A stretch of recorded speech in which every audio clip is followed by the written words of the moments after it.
परंतु 70-75 तुमची total salary जाते आणि त्याच्यामध्ये 10 किंवा 20 किंवा 15,000 जास्त, तर साधारण 85 90 85 पर्यंत तुमची सॅलरी जाते. महाट्रान्सको आणि महाजनको दोन्ही ठिकाणी जवळपास सेमच असते.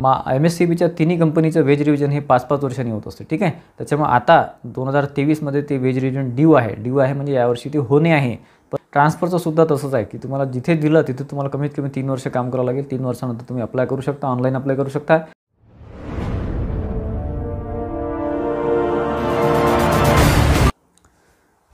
नमस्कार विद्यार्थी मित्रांनो, मी अमोल आगरकर, इंजिनियर अमोल चॅनलमध्ये पुन्हा एकदा आपले मनापासून स्वागत करतो.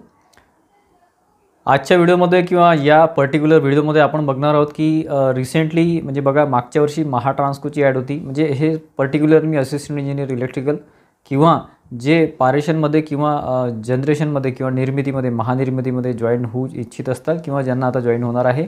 काही जणांचं सिलेक्शन महाट्रान्सकोमध्ये सुद्धा मागच्या वर्षी झालेलं आहे. मागच्या वर्षीच्या जाहिरातीमध्ये आता त्यांचं जॉईनिंग आहे 27-28 ऑगस्टला त्यांचं ट्रेनिंग सुरू होईल.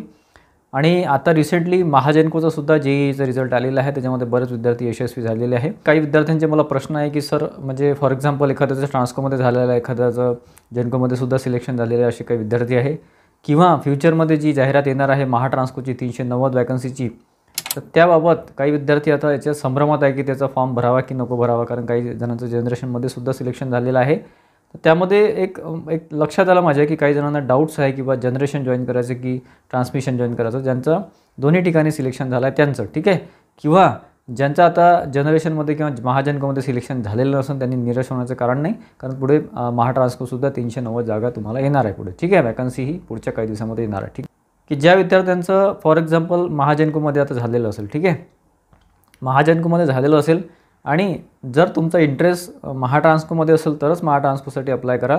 जर तुमचा इंटरेस्ट नसेल, फक्त तुम्हाला परीक्षा द्यायची आहे, सिलेक्शन तिथे झाल्यावर तुम्हाला जॉईन करायचं नसेल महाट्रान्सकोमध्ये, तर महाजनकोमध्ये जर तुमचं सिलेक्शन झालं असेल तर महाजनको जॉईन करा. कारण त्यांनी काय होतं की आपण इथे अपियर होतो एक्झामसाठी, पुढच्या एक्झामसाठी तुम्ही अपियर व्हाल आणि तिथे तुम्ही जर सिलेक्शनमध्ये आले तर बाकी विद्यार्थ्यांचं नुकसान होतं जे वेटिंगमध्ये असतात. ठीक आहे, वेटिंगमधलं 1 2 4 जे काही 10-12 मुलं आहेत ते तुमच्या अगेन्स्टमध्ये तुमच्या जागेवर तुम्हाला कन्फर्म लिस्टमध्ये येऊ शकतात. कारण की एका जागेसाठी विद्यार्थी मित्र खूप प्रयत्न करत असतात. त्यामुळे तुमचं सिलेक्शन झालं असेल तर परत त्याच एक्झामसाठी प्रयत्न करू नका, इतरांनासुद्धा संधी द्या. जर तुमचं जनरेशनमध्ये झालं असेल, तुम्ही जनरेशनमध्ये इच्छित नसाल तरच मग महाट्रान्सकोचा अटेम्प्ट द्या. ठीक आहे, ही माझी एक छोटीशी तुम्हाला एक विनंती आहे. बाकी तुमचं डिसिजन तुम्ही घेऊ शकता. या व्हिडिओमध्ये आपण बघणार आहोत की महापारेशन आणि महाजेनको किंवा आपण ज्याला म्हणतो महानिर्मिती यामध्ये थोडेफार जे डिफरन्स आहे काही पॉईंट्समध्ये ते आपण बघणार आहोत. त्यामध्ये विद्यार्थी मित्रांचे प्रश्न मी इथे सॉल्व करायचा प्रयत्न करणार जेणेकरून त्यांना डिसिजन घ्यायला थोडंसं इथे लक्षात येईल, काहीतरी गाईडलाईन मिळेल, काहीतरी डायरेक्शन मिळेल. बघा सगळ्यात महत्त्वाचा मुद्दा म्हणजे JEE जे महाजेनको जे आहे त्याच्यामध्ये ज्या विद्यार्थ्यांचं सिलेक्शन झालेलं असेल आणि वेटिंग लिस्टमध्ये असेल तर त्यामधले बरेच विद्यार्थी EEचे जरी असतील तरी फॉर एक्झाम्पल तुम्ही वेटिंगमध्ये असाल EEच्या तर तुम्हाला इथे संधी मिळू शकते वेटिंगवाल्यांना. कारण की कसं आहे, बऱ्याचशा विद्यार्थ्यांचा महाट्रान्सकोमध्ये सिलेक्शन झालं आहे आणि ते महाट्रान्सकोच जॉईन करणार आहे हे त्यांनी डिसाईड केलं आहे. ठीक आहे, काही जणांचं MESमध्ये सिलेक्शन झालं आहे, MPSCमध्ये ते सुद्धा तिकडे जॉईन करणार आहे. त्यामुळे महाजनकोचे जे वेटिंगचे मुलं आहे EEचे, ठीक आहे, ते बरेचसे म्हणजे 100% नाही म्हणू शकत, परंतु बरेचसे विद्यार्थी हे कन्फर्ममध्ये येऊन जातील. पुढच्या 2-3 महिन्यामध्ये त्यांचं फायनलाइज होऊन जाईल DV ट्रेनिंगच्या आधी. ठीक आहे, ट्रेनिंग हे कोराडी, नागपूर आणि नाशिकला होणार आहे. त्याच्यामुळे आणि 52 आठवड्यांचं ट्रेनिंग राहतं, म्हणजे मोठं ट्रेनिंग राहतं, साधारण 1 वर्षाचं ट्रेनिंग यांचं राहतं. तर त्यामध्ये EEला सुद्धा संधी आहे जे वेटिंगचे आहे ते. आणि सगळ्यात महत्त्वाचं जास्त संधी आहे ती म्हणजे JEEची. कारण बरेचसे विद्यार्थी असे आहे की JEE आणि EE दोन्ही ठिकाणी सिलेक्शन झालं आहे आणि ऑब्व्हियसली ते EE जॉईन करणार आहे. ज्यांचं डिप्लोमा डिग्री आहे ते EE जॉईन करणार आहे. ठीक आहे, त्याच्यामुळे JEEच्या बऱ्याच वॅकन्सी इथे म्हणजे जे काही कन्फर्म लिस्टमध्ये आहे ते बरेचसे तिथे EEमध्ये जातील. त्यामुळे JEEमध्ये जे वेटिंगचे आहे त्यांना इथे संधी मिळणार आहे आणि JEEच्या वेटिंगला जास्त संधी मिळणार आहे. ठीक आहे, त्याच्यामुळे काळजी करण्याचं कारण नाही. पुढच्या 2-3 महिन्यामध्ये ही वेटिंग बऱ्यापैकी जास्तीत जास्त तर क्लिअर करायचा प्रयत्न करतील. जे काही आता DV वगैरे होईल, DVमध्ये किती विद्यार्थी जॉईन करतात, किती विद्यार्थ्यांचं काही चुका निघतात किंवा ते रिजेक्ट होतात असं सुद्धा होऊ शकतं. त्याच्यामुळे बऱ्याच विद्यार्थ्यांना इथे संधी मिळणार आहे EEला आणि JEEला दोन्ही पोस्टसाठी. ठीक आहे, त्याच्यामुळे निराश होऊ नका. पुढच्या 2-3 महिन्यामध्ये ते ॲटलिस्ट ट्रेनिंगच्या आधी या सगळ्या गोष्टी क्लिअर त्यांना कराव्याच लागतात. कारण की ट्रेनिंग त्यांना वेटिंग आणि कन्फर्म या दोघांचं त्यांना ट्रेनिंग शेड्यूल करावं लागतं. यामध्ये सॅलरी वाईज जर बघितलं तर सॅलरी वाईज बघा तिन्ही कंपनीमध्ये बेसिक जे असतं ते सगळ्यांचं सारखं राहतं. पण EEबद्दल बोलतो आहे सध्या. तर EEमध्ये साधारण 49,000 समथिंग सॅलरी आहे बेसिक सध्याच्या कंडिशनमध्ये. महाट्रान्सको, महाडिस्कॉम आणि महानिर्मिती तिन्ही ठिकाणी एकच स्केल राहते आणि त्याच्यावर तुमचे DA राहिलं म्हणजे डायलिंग अलाउन्स राहिलं, खाण्यापिण्याचं जे असतं आपण ज्याला म्हणतो, त्यानंतर HRA राहिलं, HRA जर तुम्ही क्वार्टर घेतलं नाही तर तुम्हाला HRA 10% 20% सिटीनुसार मिळतो, पण जर तुम्ही क्वार्टर घेतले तर तुम्हाला HRA मिळत नाही. तिन्ही कंपनीमध्ये सेम रूल आहे, ठीक आहे. आणि महापारेषण आणि महानिर्मिती दोन्ही ठिकाणी तुम्हाला ओव्हरटाईम करावा लागतो. ड्युटीमध्ये शिफ्टमध्ये काम करावं लागतं, त्यामुळे तुम्हाला ओव्हरटाईम चांगला मिळतो. जे काही तुमची सॅलरी असेल, फॉर एक्झाम्पल तुमचं बेसिक आहे 49,000 समथिंग, त्यामध्ये DA HRA बाकी अलाउन्सेस असतात, तुमचे entertainment allowance, field allowance, petrol allowance, जे काही असेल ते कंपनीनुसार ते व्हॅरी करतात. ती सॅलरी तुमची AEची सॅलरी ही साधारण 70,000 ते 75,000पर्यंत जाते साधारण, ठीक आहे. त्याच्यामध्ये जर OT तुम्ही ॲड केला, OT एकदम तुम्हाला करावं लागणार नाही, 1 वर्षानंतर वगैरे तुम्हाला करायचं काम पडेल, त्यामध्ये ती सॅलरी एक 10,000 ते 20,000 रुपये वाढू शकते. आपण असं कन्फर्म नाही सांगू शकत OTचं, परंतु 70,000-75,000 तुमची टोटल सॅलरी जाते आणि त्याच्यामध्ये 10 किंवा 20 किंवा 15,000 जास्त, तर साधारण 85 ते 90 85पर्यंत तुमची सॅलरी जाते. महाट्रान्सको आणि महाजनको दोन्ही ठिकाणी जवळपास सेमच असते.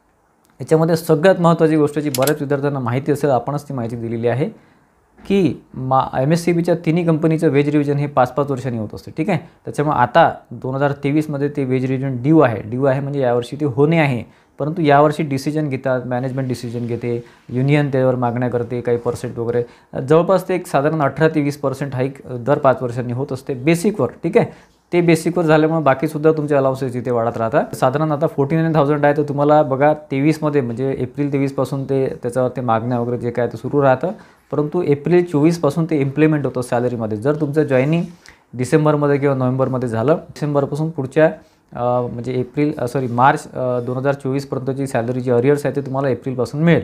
ते तुमचं जॉईनिंग कधी होतं त्यावर डिपेंड आहे. म्हणजे इन शॉर्ट बघा, एप्रिल 2023पासून वेज रिव्हिजन म्हणजे जे काय तुमचं वाढ आहे ती तुम्हाला वाढ लागू होणार आहे आणि ती मिळणार आहे पुढच्या वर्षी एप्रिलपासून, म्हणजे 2024पासून एप्रिलपासून.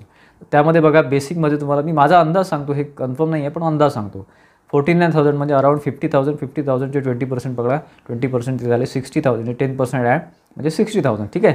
60 और 65,000च्या दरम्यान तुमचं बेसिक होऊन जाईल पुढच्या एप्रिलपासून, ठीक आहे. म्हणजे 2024 एप्रिलपासून, ठीक आहे. आणि त्याच्यामध्ये तुमचं DA HRA वगैरे तर सगळं धरून साधारण 90,000च्या जवळपास तुमची सॅलरी ही फिक्स सॅलरी होते, OT वेगळा, ठीक आहे. हा माझा एक ढोबळमानाने अंदाज झाला, त्याच्यामध्ये काही पर्सेंटेजमध्ये चेंजसुद्धा होऊ शकतं, ठीक आहे. ही एक चांगली न्यूज आहे, म्हणजे तुम्ही जॉईन झाल्यानंतर तुम्हाला ती सॅलरी लागू होऊन जाते. सध्या तुम्ही जे काही ॲडमध्ये बघितलं असेल 49,000, तर ते आणखी महत्त्वाची गोष्ट, दरवर्षी ज्या डेटला तुम्ही जॉईनिंग करता मित्रांनो, ज्या डेटला तुमचं जॉईनिंग कंपनीमध्ये होते ती डेट अतिशय महत्त्वाची आहे. त्या दिवशी तुमचा CPF नंबर जनरेट होतो आणि त्यावरून सगळा रेकॉर्ड तुमचा बिल्डअप केला जातो. आणि दरवर्षी सेम डेटला, फॉर एक्झाम्पल तुम्ही 12 तारखेला डिसेंबरला जॉईन झाले, तर डिसेंबरची 12 तारीख नेक्स्ट इयरला तुमच्या डिसेंबरच्या 12 तारखेला तुमचं इन्क्रिमेंट होते. इन्क्रिमेंट म्हणजे जे प्लस स्केल असते ना, त्या स्केलमध्ये साईडला म्हणजे जे असते 49,000 समथिंग, त्याच्या बाजूला बघा 2,000 4,000 असं 5,000 असं काहीतरी लिहिलं असतं, ते तुमचं दरवर्षी बेसिकमध्ये वाढवते, ठीक आहे.